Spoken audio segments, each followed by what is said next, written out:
Olá pessoal, aqui professor Leomir, professor Barbadinha. Nessa aula vamos estudar o conjunto dos números inteiros e sua representação. Então, o conjunto dos números inteiros.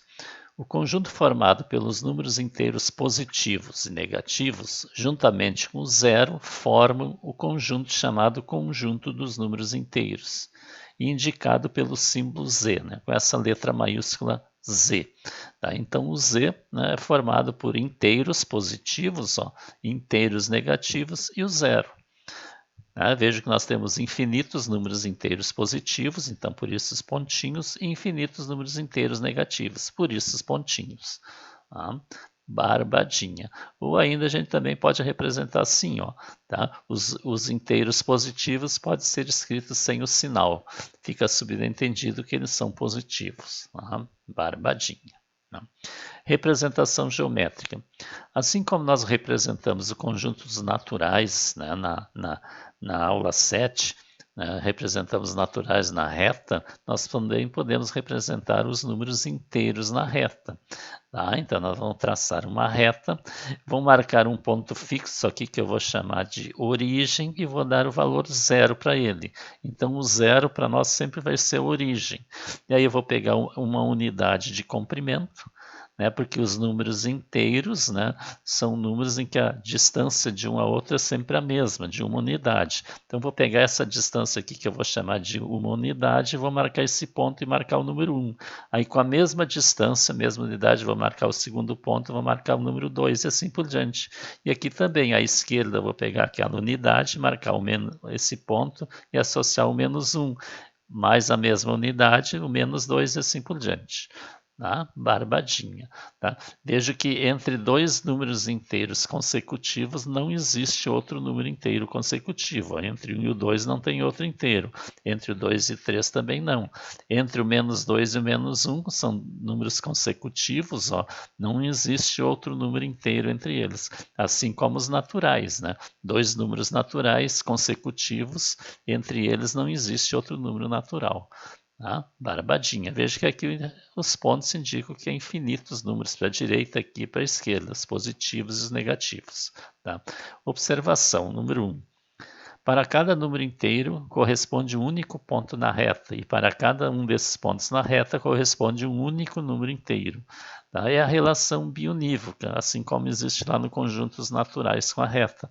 Para cada ponto aqui só tem um número inteiro, e para cada número inteiro só tem um ponto, e assim por diante. Então, cada ponto com o seu número e cada número com o seu ponto associado. 2. Todo número inteiro n possui um único sucessor n mais 1. Por quê? Porque cada um é diferente de outro de uma unidade. Então, o sucessor de 1 é 1 mais 1, que é 2. O sucessor de 2 é 2 mais 1, que é 3, assim por diante. O sucessor de menos 2 é menos 2 mais 1, que é menos 1, e assim por diante. E a gente também pode pensar no antecessor. O antecessor de 2 é 2 menos 1, daí eu venho para 1. O antecessor de menos 2 é menos 2 menos 1, que é menos 3, e assim por diante. Barbadinha. 3. O conjunto dos números naturais está contido no conjunto dos números inteiros. O n está contido em z. Veja aqui, aqui eu tenho o conjunto dos inteiros. E essa parte aqui, do 0, 1, 2, 3 e assim por diante, é o conjunto dos naturais. Então, todos os elementos do conjunto dos naturais estão contidos no conjunto Z.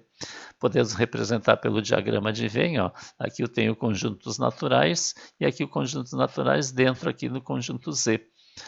Podemos dizer que essa parte amarelada aqui é formada pelo zero e pelos inteiros positivos. E aqui em volta eu tenho os inteiros negativos. E tudo vai formar o conjunto Z. Barbadinha. 4. Os números inteiros possuem a propriedade do fechamento para as operações adição, multiplicação e subtração.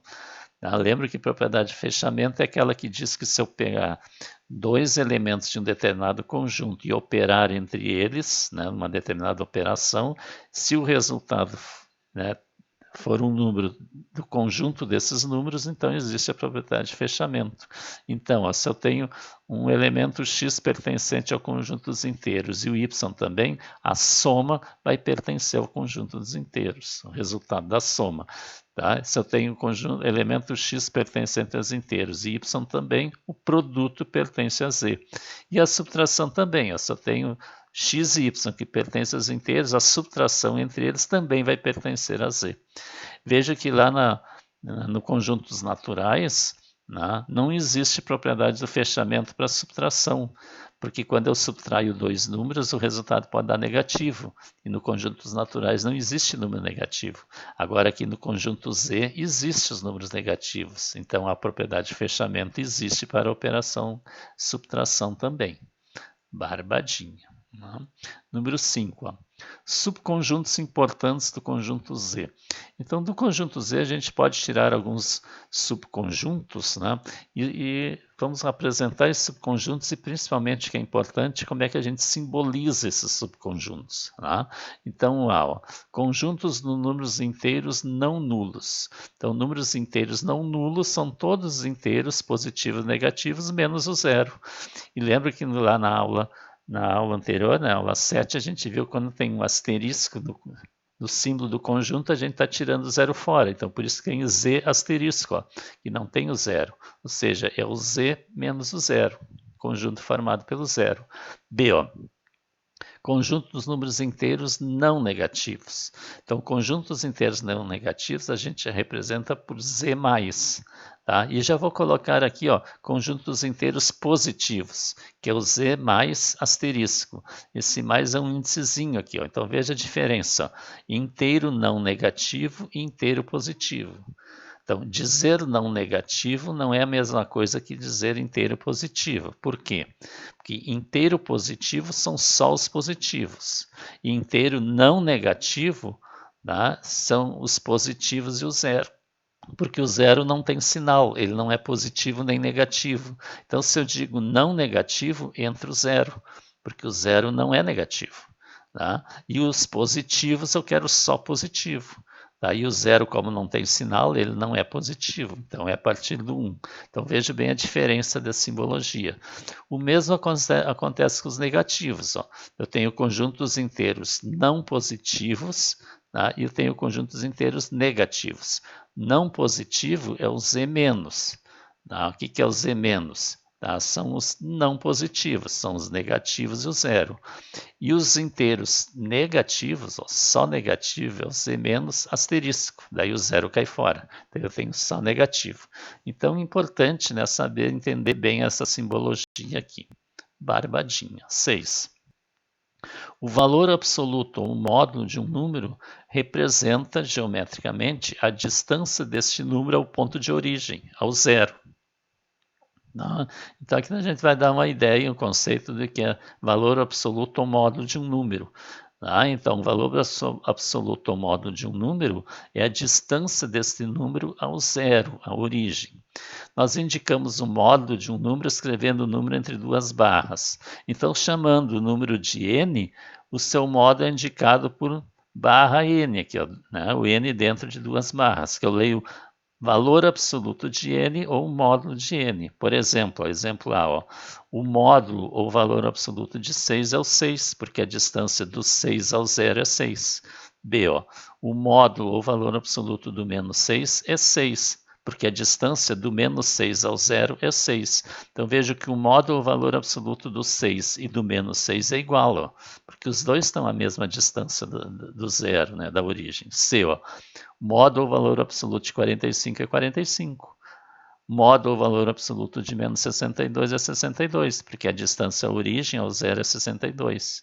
E módulo ou valor absoluto de zero é zero, porque a distância do zero ao zero é zero.